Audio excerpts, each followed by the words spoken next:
Malaria's much higher death toll across the continent. The World Health Organization says more than 380,000 Africans died from malaria in 2018, 94% of the world's total.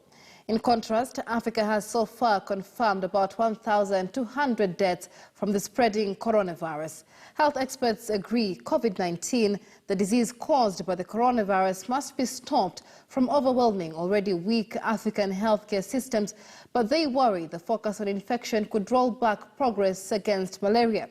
World Malaria Day comes at a time when Africa is struggling to make further progress against the mosquito-borne disease, but also as the coronavirus pandemic threatens the continent's weak healthcare system. The World Health Organization says Africa accounts for 94% of global malaria deaths between 2000 and 2014, and malaria-related deaths fell by 40%. All right, well, let's speak now to Joy Phumaphi, who is the Executive Secretary of the African Leaders Malaria Alliance. Many thanks for joining us on Bottom Line Africa. The world and African countries specifically are overwhelmed right now in terms of COVID-19 response. What challenge does this pose in terms of malaria response? Thank you, Michelle. The COVID-19 pandemic has really created havoc, as you rightly say. We are seeing a situation where 27 African countries that need this year to be able to distribute long-lasting insecticide-treated nets to their communities, seriously challenged on how they are going to achieve this. The Southern African countries are already experiencing outbreaks of malaria because they are not able to continue with their indoor residual spraying. And we are seeing huge supply chain challenges. And the health workers, of course, are concerned about their own safety. But what we are saying is that we do not want a situation where we lose 700,000 Africans, which is what is likely to happen if we don't continue with our prevention measures, we continue with our early detection and our treatment. WHO has produced guidelines for countries, and we are urging countries to follow these guidelines on how to continue to provide the services. Some of the guidelines actually encourage communities to make use of their own citizens, like for distributing mosquito nets, using the newspaper boy strategy, which where you actually just throw the net into the yard or onto the front door porch. So there are many interventions that we are proposing to countries, and we plead with countries to please not neglect the malaria interventions, even as they struggle with COVID-19. Absolutely. But even as we speak about tailoring malaria interventions in the COVID-19 response, let's speak about boosting fragile health systems now to boost new pandemic resilience. I mean, African countries are dealing with malaria. There's the issue of Ebola in West Africa. How can African governments then be prepared to effectively address new outbreaks like COVID-19? You know, the little silver lining behind this cloud is that dealing with Ebola has actually helped quite a few countries in West Africa and, of course, in Central Africa on knowing how to deal with an infectious disease. So communication to the public, making the public understand how dire the situation is, and the importance of social distancing, the importance of respecting the health workers and allowing them to protect themselves and staying at home when there's a lockdown. This is something that these communities understand perfectly and they will do perfectly. So at least that silver lining is there for some of the African countries.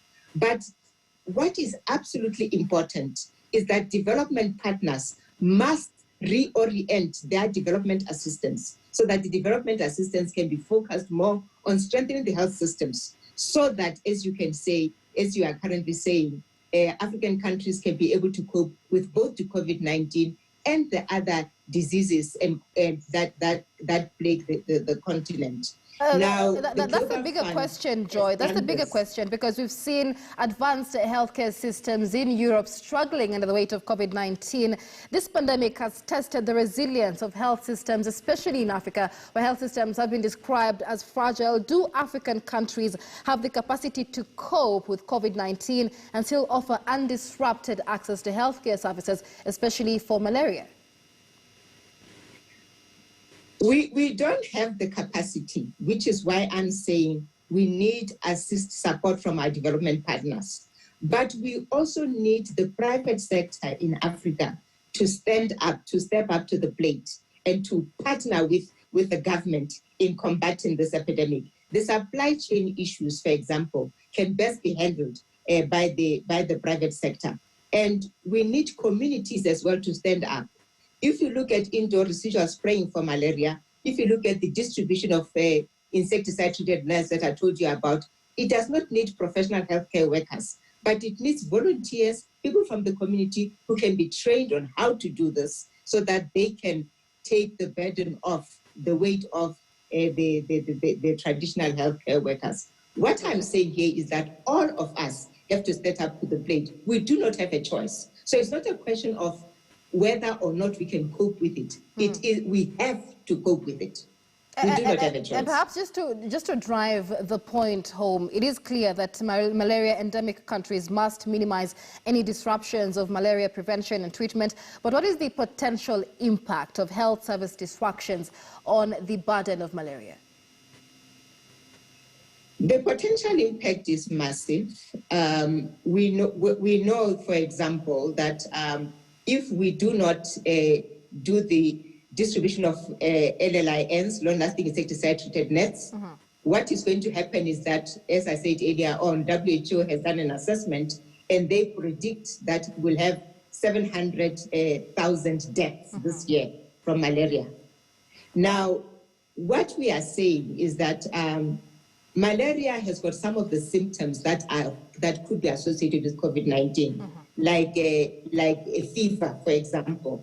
When you are suffering from malaria, you'll have a fever, you'll have a headache, you'll have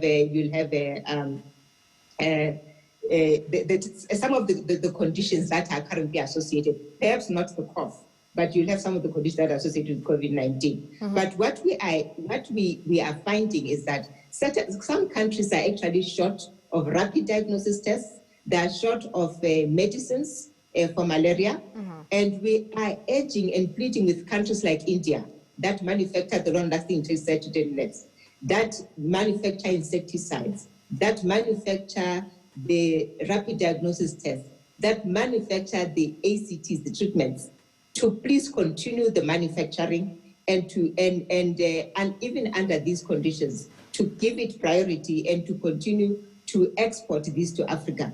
Because if we do not have the global community supporting us, then indeed our health systems will not be able to cope.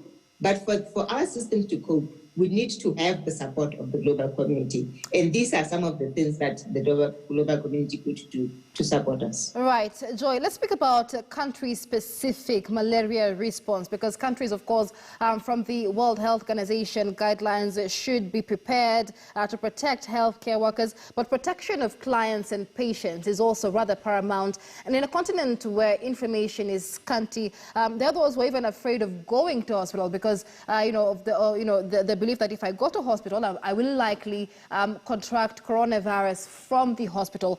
How can countries then protect clients and patients from COVID-19 while they're going to seek treatment for diseases like malaria?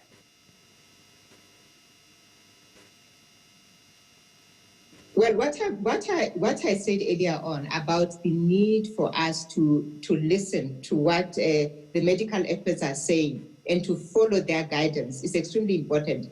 WHO has developed new guidelines for how to treat malaria during the time of COVID. Right. So these guidelines are for health workers so that the health workers can be safe, but that they can still be able to test patients who present with a fever, still be able to give the treatment, still be able to give seasonal chemo prevention in the Sahel for our children there, still be able to give isolated preventative treatment to pregnant mothers.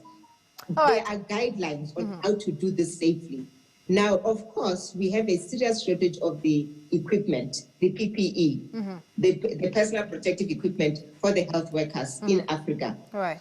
And what we are saying is that